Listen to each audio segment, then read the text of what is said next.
We're here today at a time of heightened concern with America and our allies around the globe facing serious crises and threats from adversaries and terrorist regimes emboldened and on the march.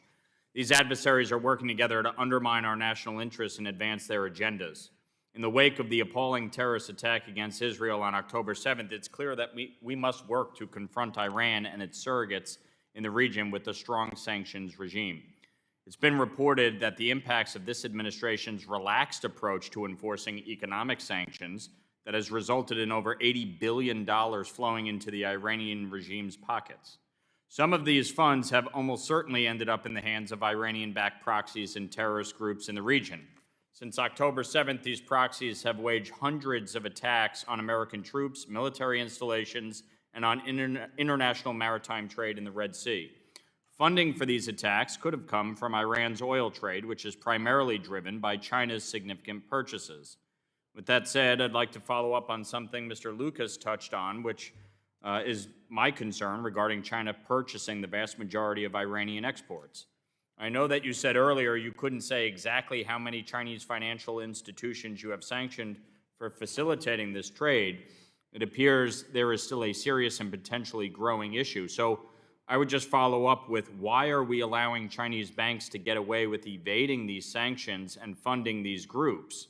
And do you believe that we are fully addressing this relationship between China and Iran with the tools you have, or is there more that must be done?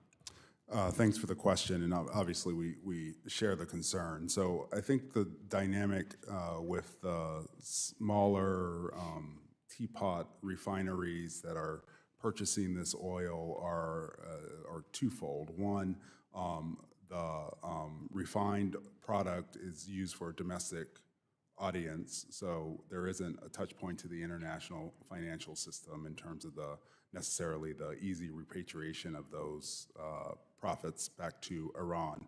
And then the second challenge that we often find ourselves in is the financial institutions that are being relied on for those transfers, again, don't have touch points to the international financial system. So what we are trying to do is nonetheless focus on those touch points to the international financial system that do rely in how Iran is getting the profits from those sales back into country, focused on ways we can further inhibit the transfer of the oil, so designating the ships and the vehicles and the ghost fleet that are carrying sanctioned oil, because they carry it for Iran, they carry it for Russia, they carry it for a bunch of these rogue regimes. And we have had some success in identifying those touch points. Just as recently as last week, we sanctioned IRGC-QF front company that was a China oil and petroleum company. So as we are seeing those touch points to the international financial system, and we can take disruptive action, and the DOJ was able to